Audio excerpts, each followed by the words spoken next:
So just before going on to my main subject, I thought I might just like to give a few words of explanation about those pesky surveys, which some of you have filled in, not just this weekend, but also previous times, these ones, in case anyone happens to be interested. But the initial findings that have come back, which eventually I'll put together in a slightly more like academic form, do show that the meditation we're practicing, so the Dhammakaya meditation, focusing at the center, that sort of thing, does seem to have a statistically significant effect on various aspects of our well-being. Yeah.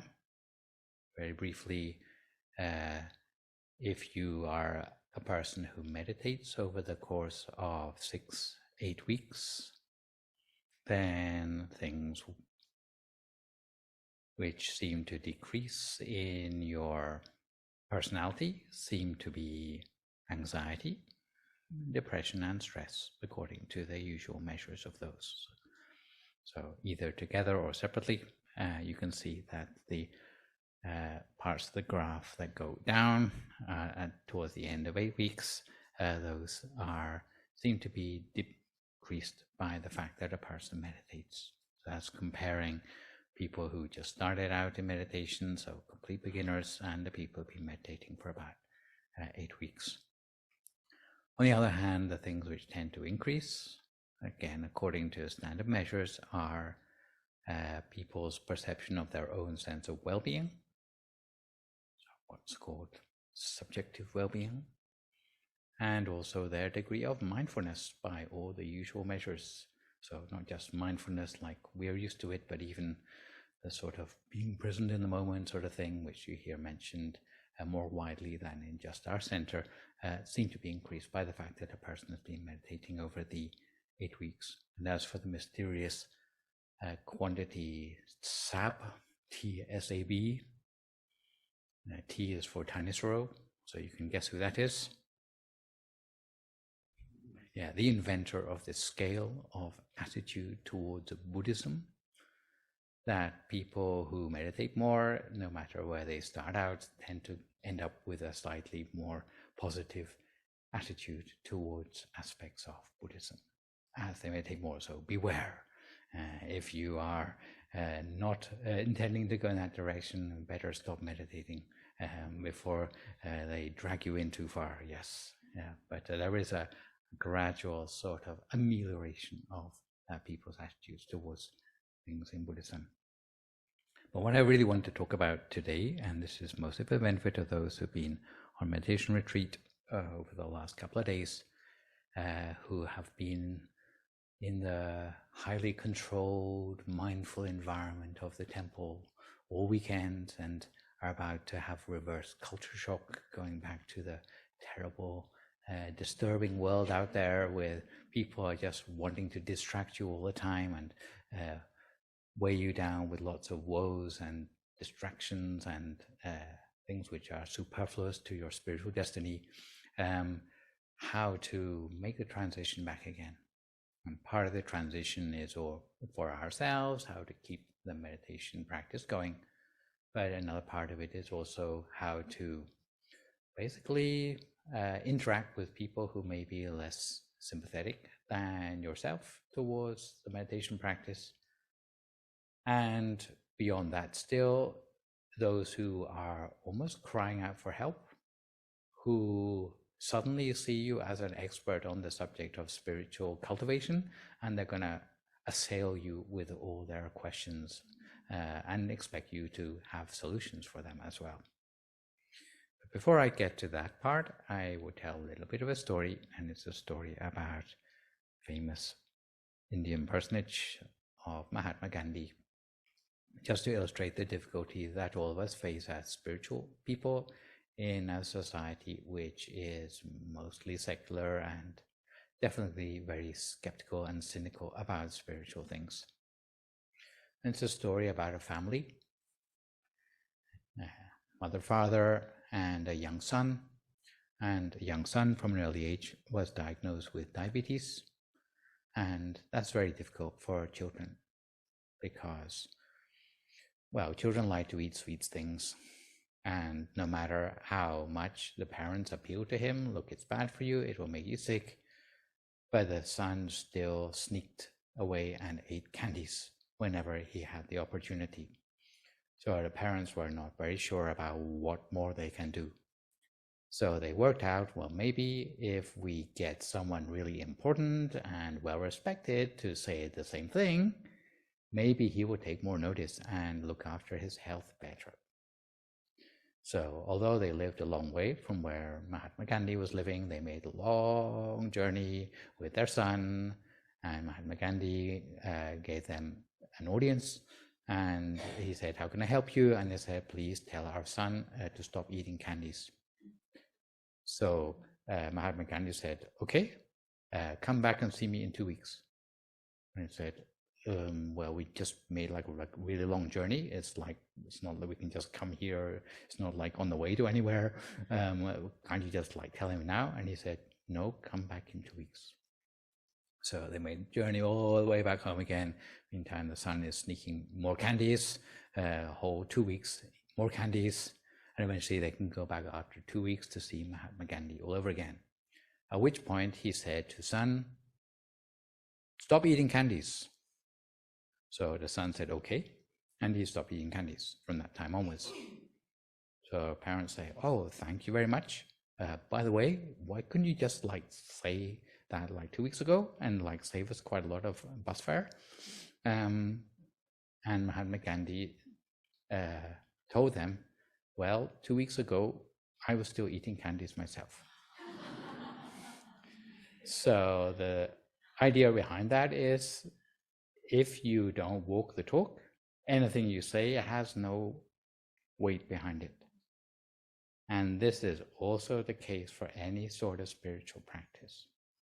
If we are like what you call a hypocrite, and you advocate all sorts of things, but you're not a good example of what you preach, like if you say being calm is great, but like you get angry with anyone who's not calm, then that would be an instant giveaway that you haven't actually mastered the things which you are trying to get other people to do. If it was for other things, like let's say a knowledge of geography or professional skills of various sorts, people would not take you to task in quite the same way. It's like the expectation is not that you be a personal example of everything you talk about, but when it comes to spiritual things, people are really sort of put you through the fine tooth comb to scrutinize your every behavior to see whether you measure up to all the things which you are saying or not. And this is a huge problem whenever anyone else knows we've been away on a meditation retreat and we come back again, they are instantly going to like try to find out what's different about you. And if they find anything that's not like perfect, then they will hold you to task for that thing. So this is a difficulty of making the reverse transition back to our everyday lives again. Worse still is if we are hoping to reach out to other people with the ability to help them with anything that we have learned throughout the weekend, then it becomes increasingly difficult because in order to be a sort of authority on spiritual things, then people really have a huge level of expectations on you as well. And the Buddha talked about some of the qualities of a person who is able to reach out to other people effectively. They'll be like Mahatma Gandhi with some of those spiritual values in a way that can actually change people's lives for the better. And if we don't measure up to all these 7 qualities, then it can be a reason why we fall down in our attempts to like do good for the world and try to help people out, and we can end up being misconstrued in our efforts as well. But here are the 7 qualities for those who may be interested in whether you are up to the task or not. So the first thing is that you need to be basically a nice and friendly person, not a scary person or a creepy person. You become more aware of these sort of things as you get older. You never hear, oh, that creepy young man. But once you get older, oh, the creepy old man, you know. Yeah, it's like just being old is suddenly creepy, you know. So you have to make a special effort to have the endearing side for people to want to listen to you. Yeah. So being friendly to people, yeah, it's what we try to do normally anyway, unless we are a complete sociopath. We generally try to go along with people, get in with people, be close to people, be cute and endearing. Yeah, all the things like good manners and smiley face, nice words to people, that's all in there. Not too hard to do. But to actually be someone's friend is not half so hard as to get people to do what we say or follow our advice. And you can imagine like people can be friends, but they don't actually listen to each other, especially if the friend doesn't say the same thing or like the same thing that you do. So if your so-called friend is doing something really reckless and you need to like give them some advice, like just stop doing that, it's a measure of your friendship, whether they're going to actually take any notice or not. And for a lot of spiritual things, when people are behaving recklessly, they're doing things that we would not want for them. If we are really got their back, then it's more than just being friendly. Hence the second one on there, which is they need to respect you as well. And it's getting that point of respect, which is sometimes quite hard or takes a while. You need to be accepted on a certain level by a person before they will actually accept any advice from you. Our teachers in Thailand said, if you are not their friend, for certain be their teacher. So you need to be liked by them first before they will listen to your advice. And even if they like you, it's not for sure that they will listen to your advice. So you need to come to that point or earn or deserve that sort of recognition in other people's eyes. And generally, if they're asking for your advice, then that's because they have some sort of respect for you. Third one is the praiseworthy thing, which is really, I guess, where the strength of Mahatma Gandhi came from, is that people accept you for a sort of exemplar of certain personal or spiritual qualities. So you behave in a praiseworthy way, or upstanding sort of guy who is accepting the eyes of others. So this is why for monks, as I said, a lot of rules to follow. A lot of them aren't to do with morality at all. A lot of them are not even to do with simplifying the things on your mind, but they're to do with being acceptable to society and not creating a scandal. Yeah, that's why monks have so many rules, because it's this praiseworthy aspect that you have to be seen to be doing good. Yeah. Fourth one is artfulness in speech, which is like a whole talk on its own, but I usually talk about 5-star speech, whoever you want to go and look that up, and sometimes that goes up as far as 7-star or 8-star speech if you ever have to deliver some sort of criticism to other people or feedback to other people and no one wants to hear it. So you have to like package it up in such a way that it's something that they can respond to gracefully and doesn't frighten them away too much. But generally, if you expect someone to change what they're doing, then you have to like intervene in some sense in a way that is not going to be comfortable for them. So you try to be artful in the way you speak. Sometimes it's called effective speaking, in a way that they can take on board maybe any advice that you might care to give them. Not only that, but you need to be a good listener. Some people are so great at talking, they never stop. But how can you have a conversation with someone if you don't know where they're coming from? Especially if you don't know what their problems are, you have to find that out first. So that means you have to be a good listener. To be a good talker is good, but you need to know when to stop talking and also to listen for it to be a conversation. Yeah. So you need to start where people are, the listener is, not start from where you are or what you assume that to be their problem. Dealing with deep topics, well, this is always an issue for spiritual things because a lot of it is not things which you can see or touch. They're not material things. We work a lot with metaphors to make quite esoteric things more easy to understand. For example, if if you're trying to explain the law of karma to someone who maybe hasn't got a great deal of education, you would probably find it quite difficult to do, right? Things beyond this lifetime or beyond what meets the naked eye, pretty hard to explain normally. So let's say if you're explaining law of karma to a farmer, actually, if you use metaphors that the farmer can understand, you can explain it pretty easily. You explain that when you sow crops, then it takes a little while, and the crops will come up and give leaves and fruit and something you can harvest. And if you plant carrots, then you get carrots. If you plant spinach, you get spinach. If you just plant spinach, you don't get carrots. There's ways of explaining it. There's a delay in the sort of the coming back as a fruit. You can explain it if you have a way of explaining deep topics. So if you have that ability, it helps you a lot, especially if you can meet people where they are with the sort of things which they have expert knowledge on. And you only get that if you listen to them first. Last one is that you may be generally an encouraging person. Be here encourages people to do everything, as you have probably noticed. But if she also encourages you to go to the nightclub too, then you might think, well, maybe she just encourages us to do everything. It's not just with a special emphasis on things which are wholesome or good for our future. So you need to make sure that you're not sending mixed messages. So that is what you need if you are going to be effective. Let's say you've got one or two of these, but you haven't got all seven. Well, you can work on yourself. But as I was explaining yesterday, actually taking other people's sort of spiritual destiny on board with your own, it's a sort of challenge.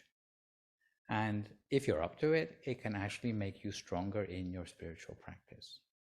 It's instead of just sorting out your own problems, you're also sorting out the spiritual problems of other people too. It makes you much stronger in your own practice. So in a way, it's a good thing if you are up to this sort of reaching out to people to do what you can to help others. It's a way of making a change for the better in the world. If you're not up to it, then generally you will know it for yourself. And what you can do is to fall back on being a good friend to yourself, first of all. And if you're not up to it yourself, then you can work on that. And often it's down to probably the story of the two wolves, which you probably heard quite often anyway, but it's about two voices in your head. And whichever one you listen to, then that's the one which tends to dominate your mindset and worldview. So you've got a little angel, little devil on your shoulder, and they're constantly fighting over what to get you to do. The little devil will probably give you bad advice the whole time, to do the easy thing, not do the good thing. But a little angel will say, nah, put in the extra effort, do the right thing here. If you keep on listening to the angel side of yourself, then it will win out. And that is what is called being a good friend to yourself. Really, with meditation, it's what we're doing anyway. You may not have realized it. You might thought it's just like a spiritual exercise, but it's tuning our mind into the good stuff inside ourselves to the point that the bad stuff falls away. We can shed that. It no longer gets a look in trying to dictate or to force us into things in our lives which are not going to lead to a good future.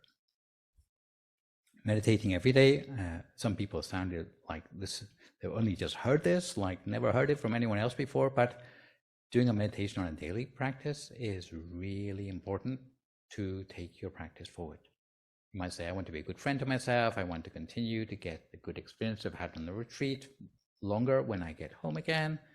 Well, keep practicing meditation, don't have a day off.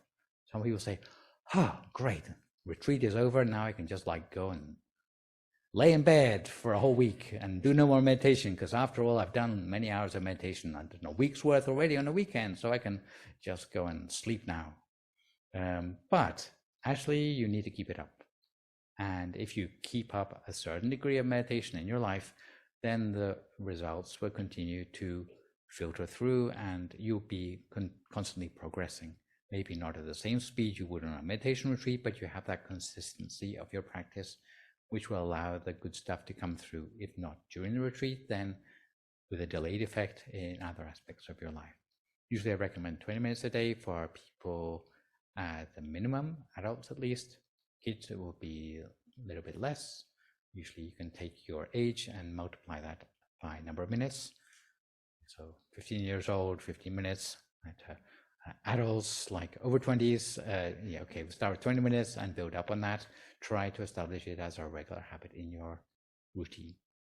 Some things like exercise, they say you can go to the gym 3 times a week and you will keep yourself fit. But for meditation, it needs to be every day, a little bit every day, and build up on that. Some days you have bad days, you don't feel like meditating, you're sure that your meditation is going to be a waste of time. But if you do it anyway, somehow it has helped you. And often it helps you on the days which are really bad, helps you from falling really to rock bottom. So it's helping you on a certain level, even if it may not be doing so in a spectacular way. Being a good friend to other people might mean things like encourage them to make a donation for a good cause, give up smoking, talk them down from the ledge. Sometimes if there's so much influencing going on in the world for all sorts of things which really don't matter at all on a sort of ultimate level, buy this, buy that, people are completely unashamed to convince people to do everything these days. So an extra voice in there which is encouraging people to do something which is really genuinely good for their lives, it would certainly offer a good alternative. Sometimes we want to try it out on family members. Sometimes that's not so easy because the family members known us a long time already, and they probably knew what we were like before we started meditation, when we were still like that fractious, angry guy who was rude to people and inconsiderate, and now we've come back like new reformed person, fresh from meditation retreat, and they say, yeah, how long is that going to last? So generally, trying to convince family members is probably not the easiest place to start, although it's said that charity starts in the home. Generally, it's sometimes easier to talk to strangers. Yeah. But in the context of meditation, things which are always good, which you can think of reaching out to others for, is maybe things like in your home or in your office, you can have a meditation group there. And some places, more enlightened workplaces, have a sort of quiet room for people to sit and meditate. You can set up a club in your workplace. If you live at a certain distance from the temple here, invite a monk to where you are and get your friends together for the monk to teach. It's what's known as a Kalyana Mitra home. That's a good thing to do. Helping to translate for the monk. Bring your friends to a meditation center or for retreats. Facilitating temple group in the same way that be and not do. This is always welcome because sometimes they want a holiday as well. Yeah. And community outreach, being accepted by the community in more ways than simply like teaching meditation is generally seems a good thing. If you're able to reach out to, let's say, mayor's office or local charities here, that will be a way of integrating with society on a different level than just purely like getting more meditators in. But that's generally, that works well. If there are opportunities for that to work on a more civic level, that may be something which you might consider doing it, where maybe you are more expert than the members of the temple community. For example, when I was in London last time round, we did a little bit of homework, and we found out that the mayor of our city did a lot of work for food banks and also for the homeless. So we proposed a sort of win-win situation where if you allow the monks to go out and do an alms round like in the city square, all the food we get, we will donate to your food bank and for the homeless. So they said, okay, and the mayor actually came, even though he's a Muslim, he came and gave alms as well. So that was definitely a win-win, but it's seen like everyone in the community because right in the city center. So a lot of people found out about our temple from that activity. So that's the sort of thing you can do, which is sort of integrates with society on a deeper level. A lot of people in society are quite lonely, you might say. There's some sociologists, especially a guy called Robert Wuthnow, who talked about a certain thing called, let me just think of that a moment. He said that most of us, we have our family links, although increasingly that's not the case. There's a lot of breakdown in families these days. And all we do is like we pay our taxes, or apart from that, we are an individual who doesn't really link up with anyone else. So society is like, people are very much on their own. Apart from the things which they have to do legally, they don't have these sort of other connections very much. If they go to church, okay, well, they've got their church congregation. And this is, people who have that, often they are happier and they feel more connected with society.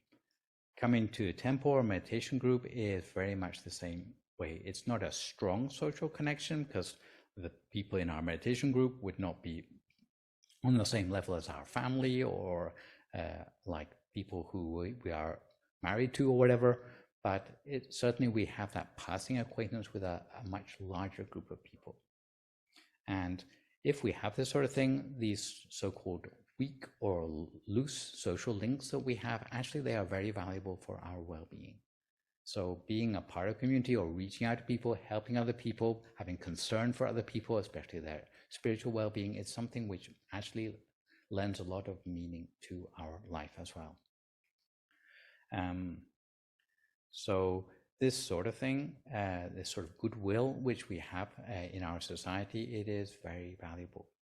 It's something which means that we are not just a meditator sitting on our meditation mat alone and not caring about anyone else in the world anymore, but it actually leads us back into society in a positive way. So in an answer to what you can do to maybe reach out to people who may or may not understand where you're coming from in terms of meditation, even after the meditation retreat, this is maybe a way forward to stay as a part of society in a positive way.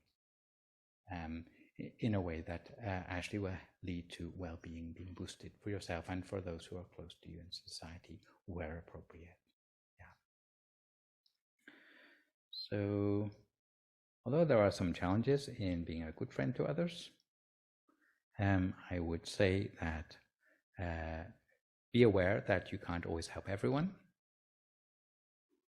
Yeah, even the Buddha. For some people, he said, "Oh, okay, well, see you next lifetime." And it's like, yeah, too much of a hard nut to crack, this one. Some people really like they have open up no possibility for you to help them, and some people are beyond help. So that sort of person exists. Be aware of that, and don't take it personally if not everyone responds in a positive way. So those close to you, as I say, they know all your deep dark secrets and your past. Sometimes they are not the easiest to help. So don't hold out great expectations necessarily. And sometimes we need to wait for people to be in a listening mode.